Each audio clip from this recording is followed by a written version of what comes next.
Economista Richard Martínez, ministro de Economía y Finanzas del Ecuador y actual presidente de la Asamblea del Banco Interamericano de Desarrollo.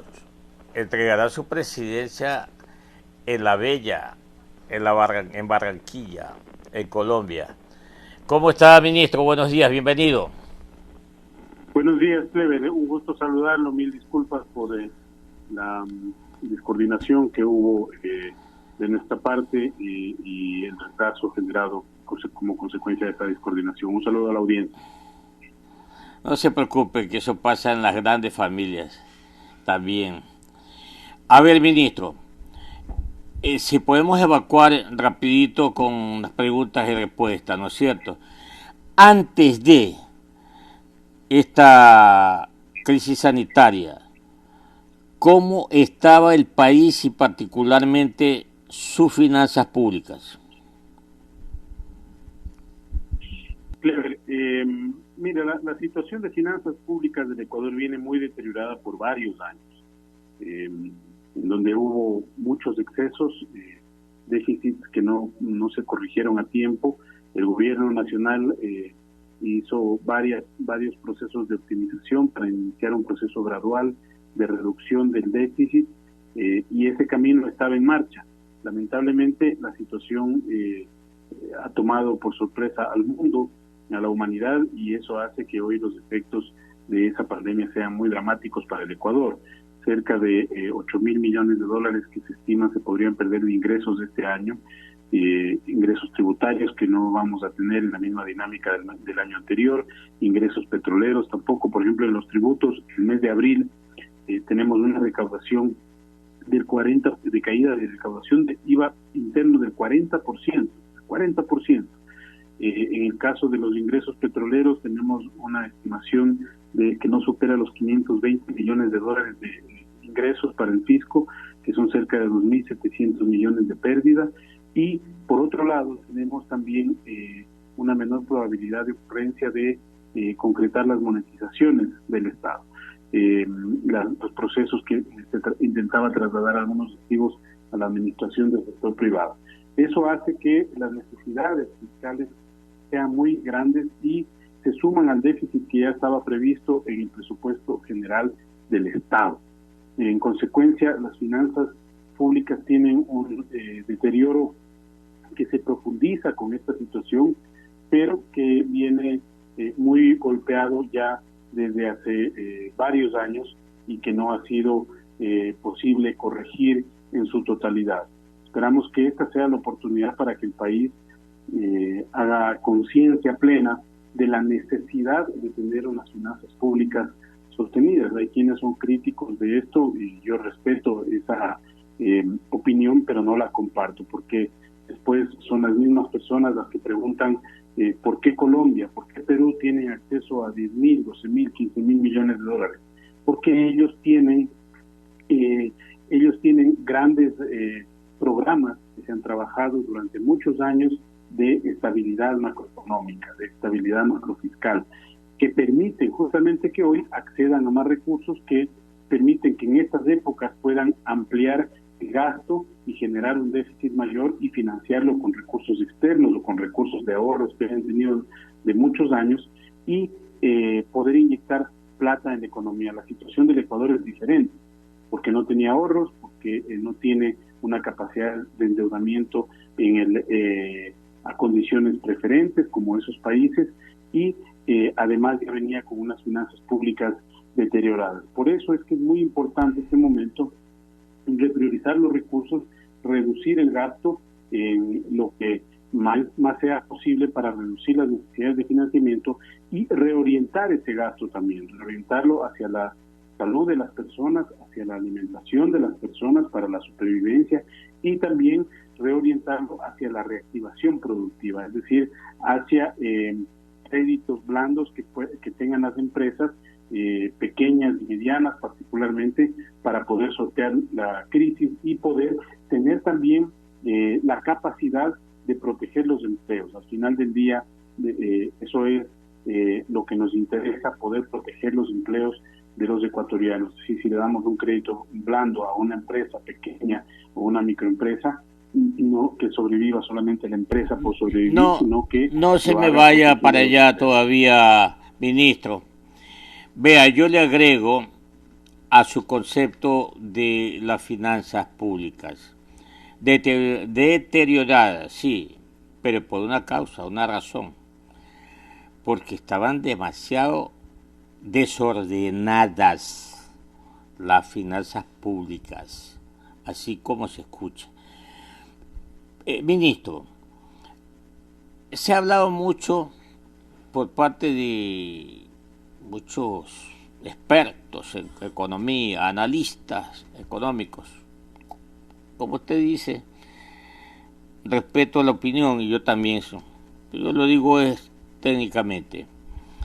A ver, se lo acusó a usted, se lo ha acusado a usted que en vez de haber usted tomado esos 325 millones de dólares que abonó a la deuda externa, a capital, tenía usted que dirigirlos o ocuparlos en resolver o para ayudar a enfrentar la crisis sanitaria.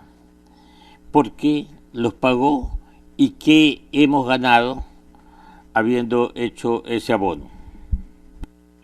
Gracias, Clever. Efectivamente se pagaron capital e intereses de los bonos 2020, capital e intereses de esos bonos para poder tener líneas abiertas de financiamiento. En ese mismo anuncio nosotros decíamos que tenemos prevista la llegada de 1.000 millones de los multilaterales y 1.000 millones más de China. De los multilaterales hemos rebasado ese valor. No son 1.000, son 1.500, 1.490 específicamente los que han llegado de los multilaterales. Y de China estamos cerrando ya las negociaciones. Si nosotros caíamos en default, contrario a lo que mucha gente piensa, y en esto sí quiero ser enfático, si el Ecuador no pagaba el capital de esos 2020 caía en default, en esto no hay interpretaciones ni hay voluntades, hay contratos, y los contratos que no los firmó este gobierno, los firmó el gobierno anterior. Lo más fácil en la demagogia incluso hubiese sido, señores, yo no contraté esa deuda, la contrató el gobierno anterior, entonces dejo de pagarla. Y eso habría sonado hasta bien políticamente, que es la recomendación que han dado algunas personas de lo que se podía hacer.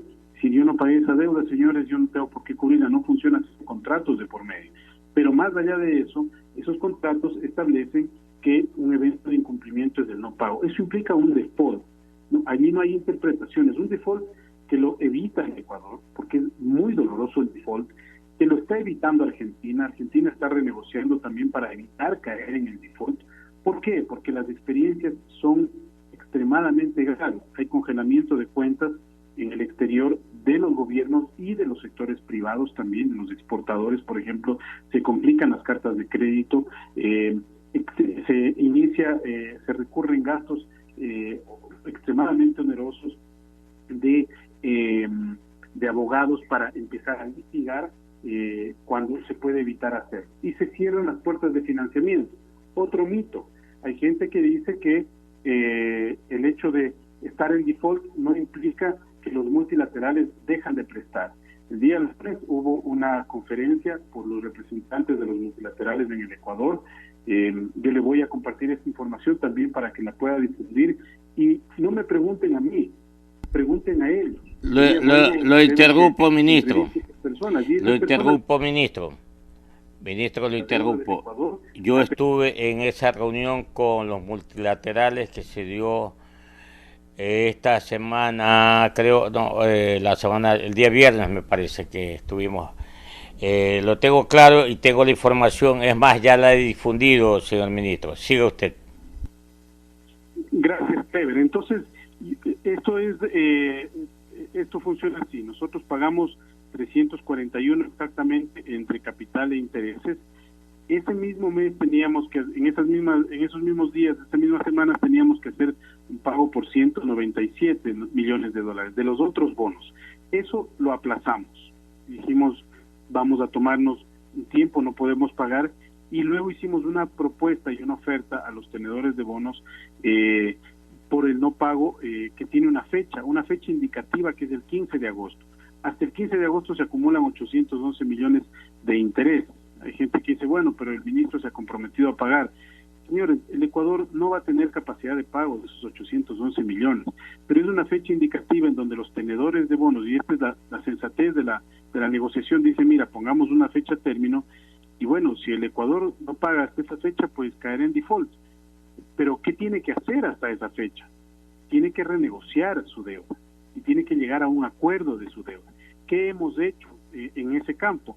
Hemos logrado ya que un primer tramo, que es la deuda que tenía Petroamazonas, que emitió en su momento un bono con garantía del Ministerio de Economía y Finanzas, se aplace ese pago para el 2021. Son 175 millones de dólares, con una aceptación inédita de los tenedores, de los acreedores del 98% que aceptaron esa propuesta, 175 millones que van para el siguiente año, que no se pagan, que tenían que pagarse mensualmente hasta el mes de septiembre y se trasladan totalmente al siguiente año, es decir, disminuye la cuota y se alivia la carga fiscal este año. Es una renegociación y por el otro lado, el Ecuador todavía tiene que presentar su oferta a los tenedores para discutirla, para negociarla y acordar un alivio del flujo, no solo de este año, sino de los años venideros, porque tenemos que trabajar integralmente la sostenibilidad de la deuda. No se trata solamente de dejar de pagar un año o un periodo determinado, sino de darle otra estructura, otra forma a la deuda en el largo plazo para que sea mucho más sostenible para el Ecuador, porque hay unos picos muy fuertes, por ejemplo, en el año 2022 y otros años donde tenemos unas barreras fuertes de altos pagos, entonces hay que suavizar eso. Pero sobre todo, Clever, la oportunidad de tener acceso a recursos. Ya han llegado 1.490, 1.500 millones de los multilaterales que están siendo utilizados para atender al sector de salud. Se han pagado atrasos en el sector de salud, se ha pagado también, se estructura este fondo a través de un programa de inversión con los créditos baratos, también la alimentación, las canastas que están recibiendo las personas, y nos ayuda a sostener la liquidez interna de la economía. Entonces, el uso de esos, el acceso a esos recursos permite que ahora tengamos este programa de reactivación de créditos, que es todavía insuficiente para la magnitud de la crisis que vivimos. Por supuesto, nosotros no vamos a vender cosas que no podamos concretar, Clever, pero es un inicio. Este programa tiene 1.150 millones de dólares ya identificados concretamente, pero en la medida en que vayamos levantando los recursos tenemos que irlo alimentando. Si ese programa pudiese llegar a 5.000 millones, por ejemplo, sería extraordinario, pero todo depende de la capacidad de levantamiento de recursos de la economía ecuatoriana y eso depende de muchos factores. Uno de ellos es justamente no haber caído en default. Esos créditos se van a poder entregar, Clever. El primer banco que se ha inscrito en esta dinámica es el Banco del Pacífico, con lo cual podemos entregar desde el próximo 25 de mayo los créditos a una tasa que no superará el 5%, es una tasa muy baja, un crédito a 36 meses plazo y con 6 meses de gracia. ¿Para qué? Para que las pequeñas, medianas empresas puedan tener una capacidad de sostener su nómina, que puedan tener una capacidad de garantizar otros pagos, porque las empresas pequeñas y las micro, Clever, se van a topar todas, pero estas con mayor esfuerzo, se van a topar con una realidad. La economía se empieza a reabrir, la economía se empieza a reactivar, pero la demanda va a depender del comportamiento que tenga cada sector. Porque si es un sector, por ejemplo, de aglomeración, seguramente el sector donde están espectáculos públicos, por ejemplo, es una demanda que va a estar contraída durante algún tiempo, porque la gente va a evitar naturalmente las aglomeraciones. Hay otras actividades en donde eso no se va a dar y los sectores van a estar más dinámicos. Entonces, en cualquiera de los dos casos, estas empresas pequeñas, micro y medianas tienen que estar acompañadas de un crédito preferente que les ayude a mantener su nómina, que les ayude a mantener su operación, mientras se va acondicionando la demanda, mientras vamos ingresando más recursos para poder reactivar a la economía y mientras se van restableciendo también los equilibrios a nivel externo, por ejemplo, del precio del petróleo, para garantizar que el Ecuador pueda tener fuentes de financiamiento. Ministro, son las 8:04. Ministro, vea, usted tiene un problema con las universidades. Las universidades han protestado, están protestando porque se les está reduciendo más o menos $100 millones a su presupuesto. Y por ello lo están llamando a la Asamblea Nacional. Usted tendrá que explicar, y si puede explicarnos ahora, en buena hora, diciéndole a usted, señor ministro, que yo he leído, no a fondo, esta nueva ley de finanzas públicas. Está bastante bien, bastante bien. Hay límites, hay control, pero lo más importante, ministro, que esta ley permite controlar la balanza de cuenta corriente, que siempre debe estar superavitaria. Bueno, ministro, ¿cómo estamos con esto de las universidades? Y díganos cuánto aproximadamente, más o menos, va a recibir la caja fiscal por esta ley humanitaria. Usted.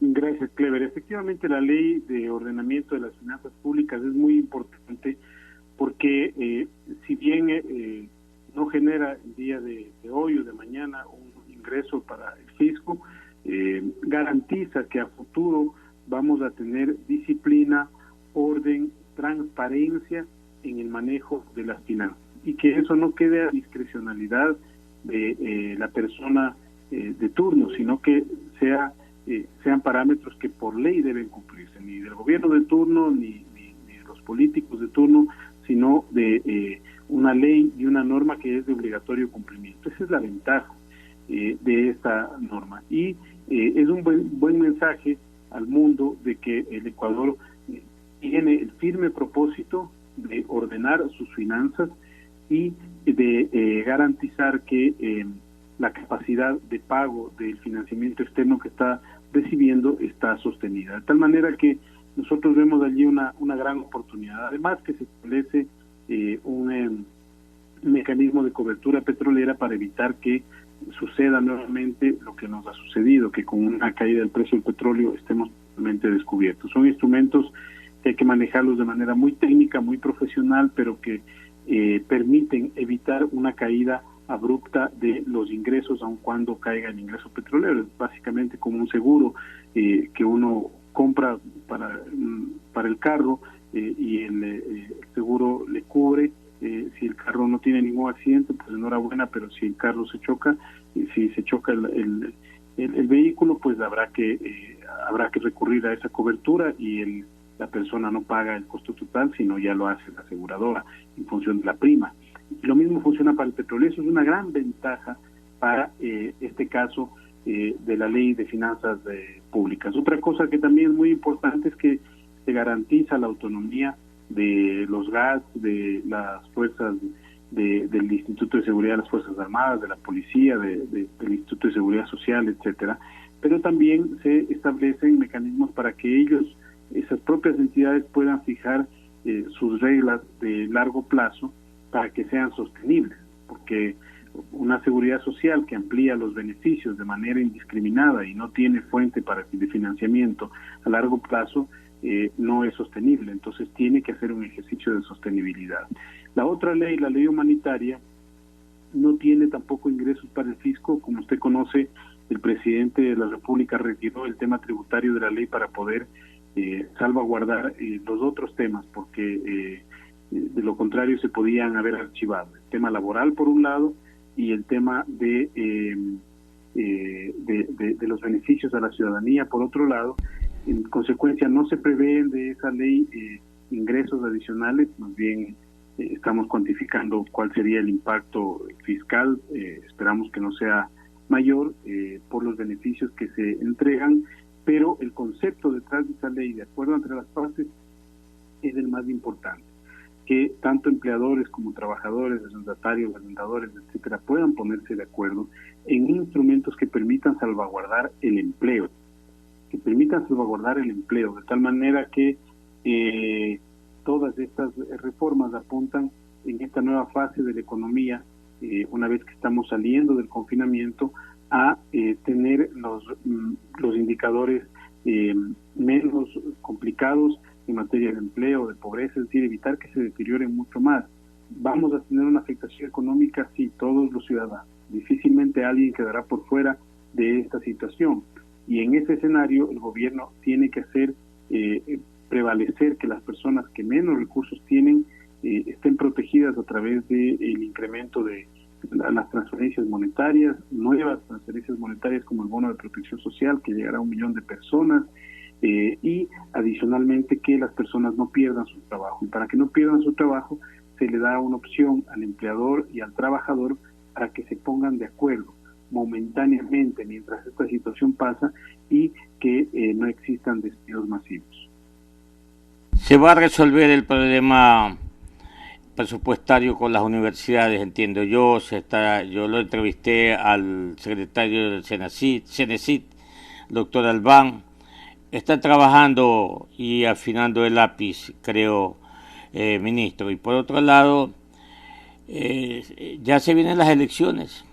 Estamos casi a menos de un año. Y le pregunto, ¿hay el dinero para financiar el proceso? Sí, sobre las universidades. Mire, yo creo que hay que distinguir aquí varias cosas. Lo primero es que bajo ningún concepto el gobierno nacional busca afectar el derecho en sí mismo. Y eso es lo que tiene que estar en discusión en esta opinión. Hay una realidad material y hay leyes que establecen cómo se computa o cómo se forma el fondo presupuestario para las universidades. Pero si ese fondo está integrado por ingresos permanentes, de ingresos no permanentes de las universidades, y si el Estado pierde esos recursos, el fondo tiene que readecuarse a una nueva realidad. Esto no es una cuestión de voluntad.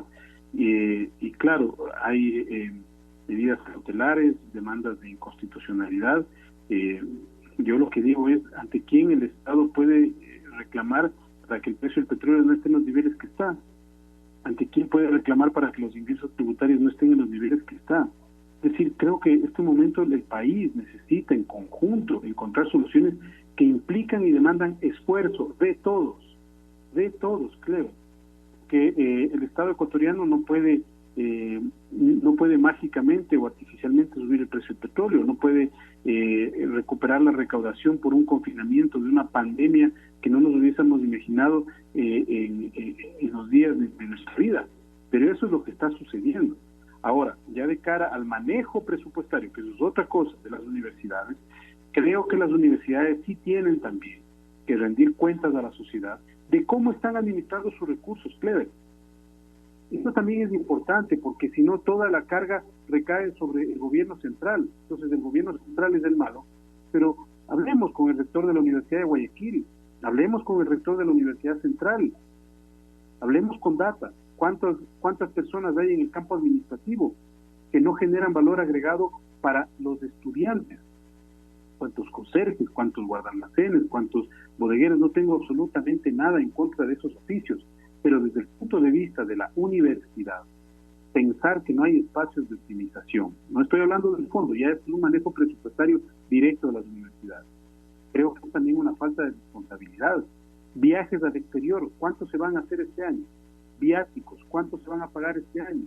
Viajes al interior, ¿cuántos se van a hacer este año? Consultorías.